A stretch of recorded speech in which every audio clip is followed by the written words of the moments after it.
Is your pellet grill cranking through startup, fan whirring, pellets dropping, but never actually lighting? Before you blame the controller and drop real money on the wrong part, look lower. Usually it's the igniter, the little metal hot rod that glows red hot and lights your pellets every time you fire up. When it quits, your grill just won't light. The good news? It's one of the cheaper parts on your grill, and swapping it is a kitchen counter job. Stick with me for a few minutes and you'll know exactly what it is, why it dies, how to make it last, and how to test it before you spend a dime. Safety first. Unplug the grill and let it cool completely before doing any work. Let's jump in. Let's talk about what it is and how it works first. We'll get clear on what the igniter actually does before we go fixing it. Meet the igniter. You'll also hear it called the hot rod, the glow plug, or just the igniter. Same part. It's a metal cartridge about the size of your finger, with a coiled heating element sealed inside and a braided wire running back to the controller. It sits down in, or right beside, the fire pot. When you hit start, it draws power and glows red hot, hot enough to light the pellets the auger drops on top of it. That's its whole job, light the fire. So when it fails, the symptom is dead simple. Your grill won't start at all. Start with the steel sheath, the outer tube. This is the part that glows, handing its heat straight to the pellets. It's built to take temperatures north of 1,000 degrees. Sealed inside that sheath is the resistive element, a tight coil of wire. It fights the current running through it and turns that resistance into heat. Feeding it is the power wire, wrapped in braided fiberglass so it survives right next to the fire. It carries 120 volts up from the controller. And on the end, the connector, a Molex or bullet plug that ties into your wiring harness. Remember this one. It's the first thing we check when an igniter acts up. Now let's look at some common failures. 2 things kill igniters, and the first one is just a matter of time. Number 1, burnout. Every single time you start your grill, that element heats past 1,000 degrees and then cools back down. Do that a few hundred times, and the coil inside slowly thins, weakens, and finally breaks an open circuit. The cause is mostly just normal wear, but you speed it up every time you mash the start button on a failed light. The result? No glow, no heat. Your grill runs through its whole startup routine and never catches. This one isn't if, it's when. Number 2, ash and moisture. This is the one you actually control. Let ash pile up in the fire pot, and it packs around the rod like insulation, so it can't get hot enough to light. Leave damp pellets sitting on top of it, or store the grill uncovered, and that trapped moisture corrodes the sheath. Either way, you get weak ignition, failed starts, and a rod that burns out years early. And here's the trap. Those failed starts from a choked pot are exactly what wears down the element from failure number 1. The two feed each other. The igniter isn't even on while you cook. It only fires for 2 to 4 minutes at startup, lights the pellets, and shuts off. From there, the fire feeds itself. That one fact explains almost every igniter problem. When the rod fails, the grill simply won't start. And it's exactly why people misdiagnose it. The grill won't light, so they assume the controller is fried and spend real money replacing the brain. But a no-start is far more often a dead, low-cost hot rod than a pricey control board. Always rule out the cheap part first. Let's get into some maintenance. You can't stop an igniter from aging, but you can keep it from dying early. Here are 3 habits. Habit 1. Keep the fire pot clean. Every couple of cooks, once the grill is stone cold, take a shop vac to the fire pot and clear the ash out from around the rod. 2 minutes, tops. Here's why it matters. Ash packed around the igniter acts like a blanket, so the rod has to run longer and hotter just to light your pellets, and every extra second of runtime ages it. A clean pot lets it light fast and shut off fast.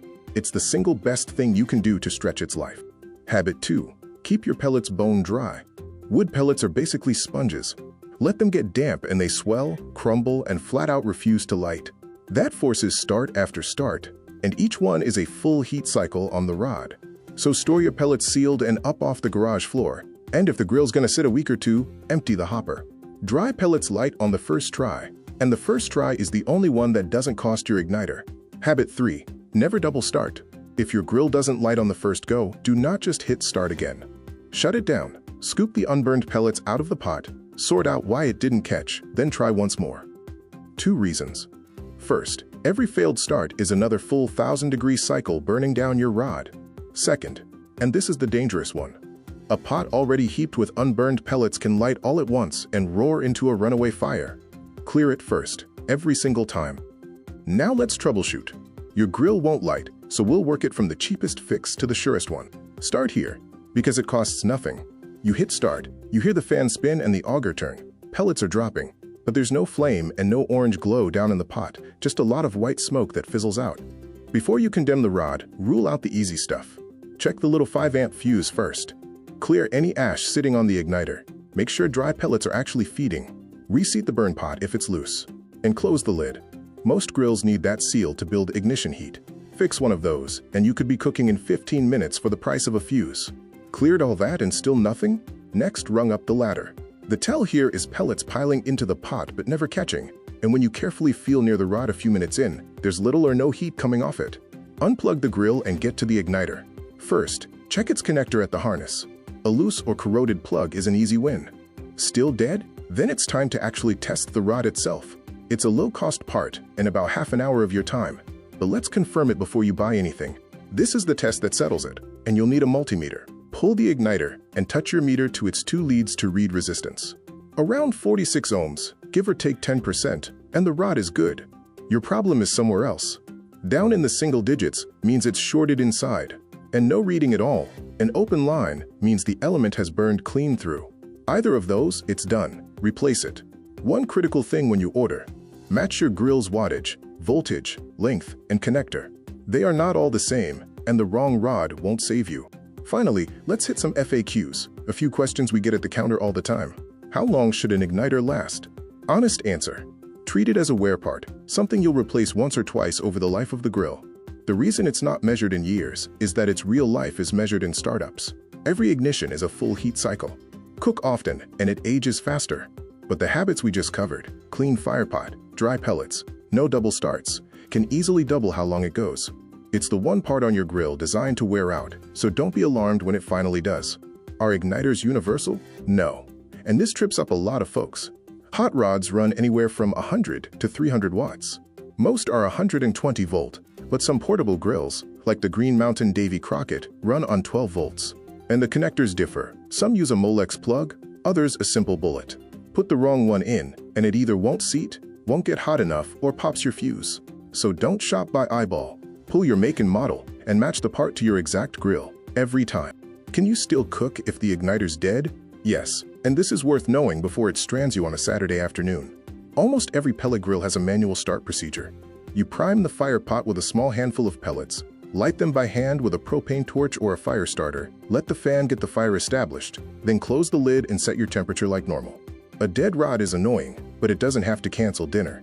It just means you light the match instead of the grill.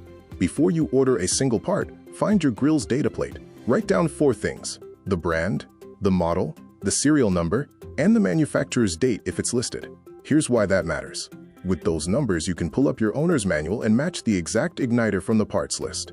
The right wattage, voltage, and connector, not a close guess. And it's the same information you'll punch into our website to land a guaranteed fit. On most pellet grills, the plate is in one of 3 spots: the back or underside of the hopper, inside the hopper lid, or under the barrel on a cart leg. Find it, snap a clear photo with your phone, and keep it handy. Now head to the site and skip the guesswork. Pick your manufacturer, then pick your model, and every part on the page is guaranteed to fit your grill. No measuring, no cross-referencing watts and connectors, no wrong part returns. Most orders ship the same day. It's the fastest way to get the right igniter the first time. That's part 3 of Pellet Grill Parts. We stock igniters and hot rods for Char-Griller, Louisiana Grills, Green Mountain, Pit Boss, Camp Chef, and more. Plus the fuses and fire pots that tend to fail right alongside them. Every order ships free over $99, comes with a 90-day warranty, and is backed by the same crew that's been behind this counter for over 15 years. Links in the description. Subscribe, hit the bell, and we'll see you next part.